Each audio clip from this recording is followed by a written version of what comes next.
Alright, racism, sexism, disclaimers, old ageism is past, but still the spirit is there. By the way, just to inform anyone who's just like going along with it but hasn't said anything, the triple tap is it just means that I've posted photos in Amazon, and you can find that on the official Dearth reading playlist.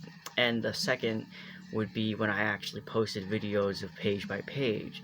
But then I said while I was doing that I would read it to you guys. So yes, that hence the triple tap. It's supposed to be a little silly. Like that meme with triple tap a zombie or whatever. Anyways, probably shouldn't have said that. Now, it is not my intention of here Now, it is not my intention of here to tell people how to live their lives or how to arrange their reproductive activities.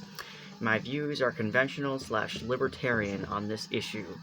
I believe that on most personal issues, people should be able to do what they want to do, provided they do not harm others, even if I don't like their choices. That view extends to fertility, even if, as I have maintained here, the larger impersonal consequences may be harmful in the economic and geopolitical realm. I'm not against the Chinese forcing people to have fewer children. Oh, I am against the Chinese forcing people to have fewer children. I am equally against the US or any nation forcing young people, or even leaning hard on young people, to have a child or to have more children. Incentives are another matter, discussed in Chapter 11. Yeah, I think he went over that it is a democracy, so you can't do that anyways, so it just wouldn't look good for the world we live in, and that's basically it. But yeah, I hope he means well. That does not mean that I do not have my opinion. I believe that most people, men and women, who freely decide not to have children will probably live to regret it. But that, at least, is their choice. Remember, current best guess estimates indicate that we are talking about somewhere between 1/5 and 1/4 of the young American woman. More importantly, I believe that those who unwittingly arrange their personal lives in ways that often reduce their chances to have a child or children will live to be very sorry if it turns out that they are indeed do not have children. In such cases, it wasn't a matter of choice, it just happened that way. Until very recently, the demographic term for a childless woman was, quote, barren? Okay, that's messed up. I would maintain that for most people, men as well as for women, a life without offspring is likely to be at least less happy and fulfilling than a life with children. At worst, such lives can be barren indeed. There is a body of data that shows that the great majority of women believe this. One example, a 1985 Virginia Slim/Harris survey shows that 90% of American women want to get married and have offspring. Other survey research clearly shows that people with children are happier than those without children. Erica Jong, quite a feminist, wrote this in the April of 1986 issue of Vanity Fair. Quote, having stumped across this country on book tours for the past decade or so, I can bear witness to the fact that the women of America are ready for liberation, ready for sexual freedom, ready to embrace their own strengths and believe in their own powers. But they are most emphatically not ready for the movement which puts down the most meaningful relations in their lives, their relationships with their children. This is a little irrelevant, but my Nancy Friday book, The Power of Beauty, it almost plays into, if you're going to have a child, you should be there for it and love them, not just have them just because that's what you're supposed to do. Now, obviously, he's not saying have them because that's what you're supposed to do, but I feel like at the end of the day, like, as long as it's not coercion, then you should just have a kid. and get over it or something like that. So I don't know. That doesn't sound good enough in a consensual way to me. Um, this is not a book about philosophy or the meaning of existence, but there are ancient virtues that ring true, at least to me. When you are old, the people who will care about you most dearly, and people whom will care about most dearly by far will be your children, your grandchildren, and in these days of increased life expectancy, sometimes your great grandchildren, if you are lucky. That is generally true, even if within a family there is tension, alienation, long standing grudges, and so on. Growing up without offspring is quite simply quite sad for most people. If if the inherent loneliness of such a situation is not apparent to the reader, there are plenty of sociological studies about the elderly to prove it. And there is more to it than just that. I go to the obvious again. Our children are the only speck of immortality we have. A person may be justly proud of his or her own work, what has been built, written, sold, composed, accumulated, or legislated. But with the shifting sands of time, these achievements inevitably wither. Read Osmandius. Again, all this has really left us in is our progeny. All that is left is of us is our progeny. That is the way the world works. That is my view. To those who think about it and consciously reject it, I have no rebuttal. Their case may be a case that can be justified. If a woman says, quote, on a career speedway and don't want children, so be it. If a couple days it costs too much to have a child, we want to take vacation now instead, so be it. If a man or a woman says, my life is meaningful because the work I do helps others, so be it. But increasingly, the evidence is coming in that many of the choices of childlessness are for many not really a matter of choice, but of circumstance that has run out of control. Recall the quotation at the beginning of the chapter. This crying woman didn't intend to be childless. If just it, it's just the way things work out, and so often these days. The second and third generation of feminist literature makes their case regularly. Quote, that's not what we meant when we said we wanted freedom, equality, and independence. Maybe our mothers were really smarter than we were. Jeez, perhaps they were, Cheryl Russell. Oh, perhaps they were. Cheryl Russell, editor of American Demographics, makes statistical case. If um, If you are looking for a good long-term investment, then have one child, or even two. You might have heard that this investment is highly speculative. You probably believe that the returns are poor. You figure that in a modern society like ours, children are a luxury. You and millions of other Americans have been misled. You've been told that you can't control your children to help you out in old age, but you can. 94% of children of the elderly parents say they would be willing to help their parents financially if they needed it. According to a 1981 study, children still provide most of the social services for the nation's frail elderly. 40% of people aged 85 and older need help doing their daily activities, such as shopping, household chores, handling money, and cooking. Families provide 80 to 90% of those services, according to the Population Reference Bureau. Your children won't put you in a nursing home. They will keep you out of one. Nearly half of the institutionalized elderly are childless, compared to only 1/5 of all elderly. The childless are likely to be in situations because they have no one to help them out. 64% of elderly parents who live alone see their children at least once a week, reports the National Center for Health Services statistics. 77% talk with a child on the telephone at least weekly. 72% live within minutes of at least one child. This family context keeps the elderly healthy and happy.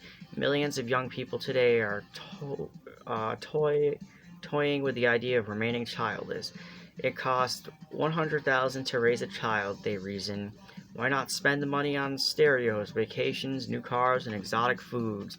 The childless are accused of being selfish, it's it's those who opt for parenthood who are selfish and wisely guarded their old age.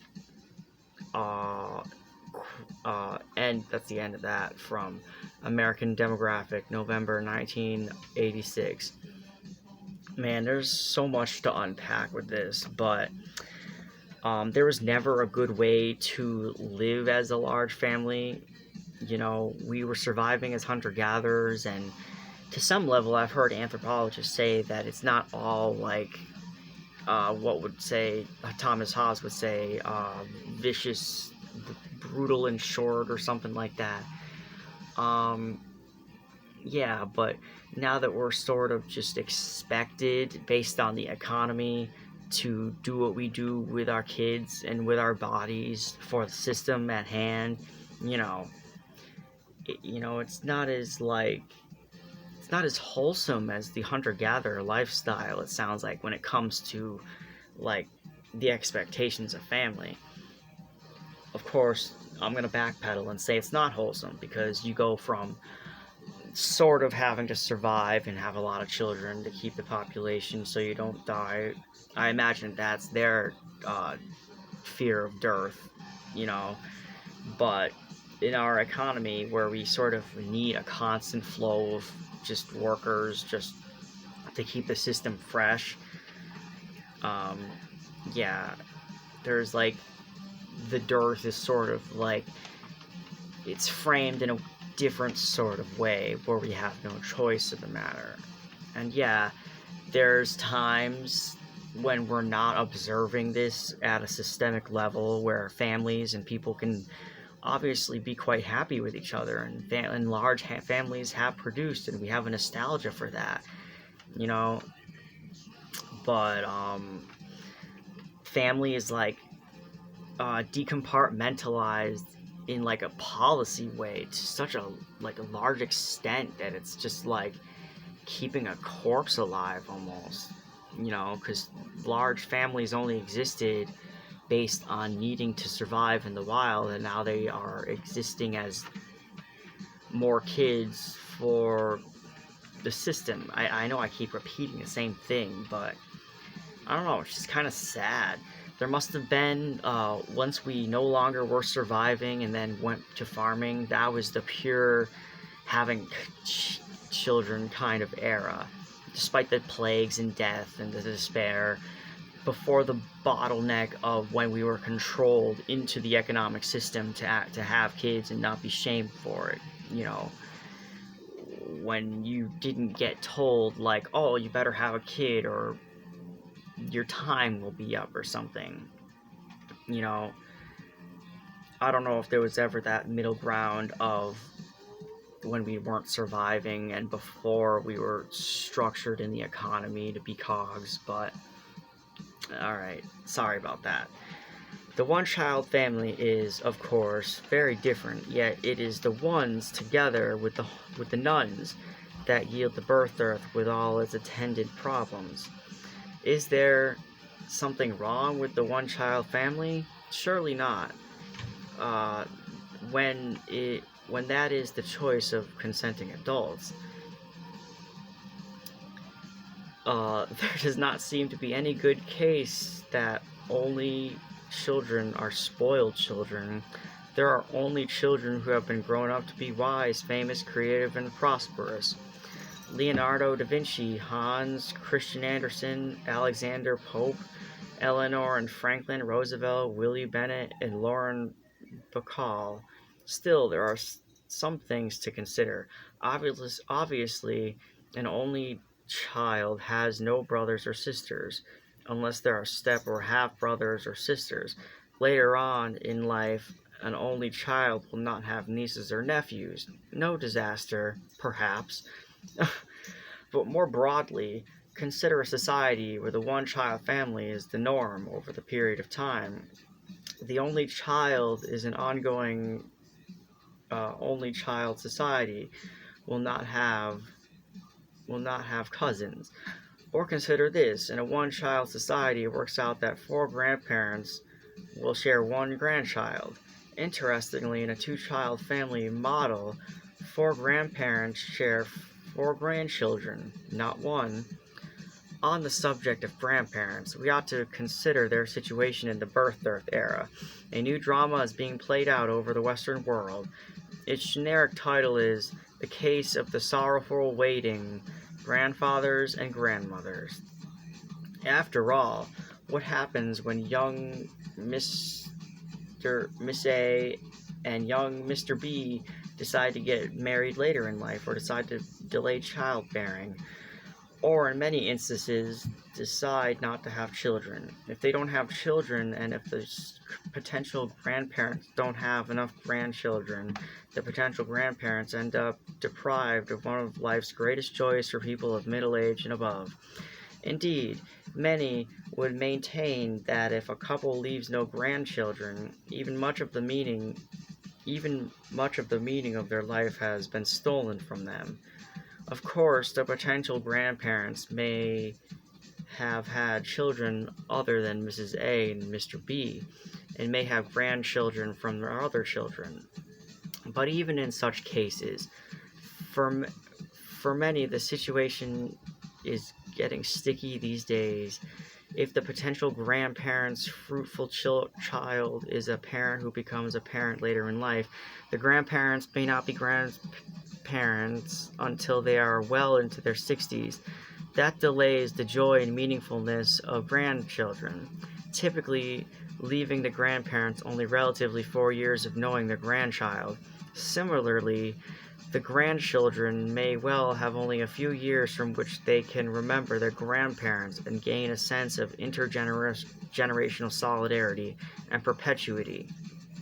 Okay, so it's weird that in one of the chapters, chapter 6, he's just hating on, or not hating necessarily on individuals, but the concept of the elderly being like a new phenomenon, that our societies have always been like young and like full of spirit and willing to be innovative.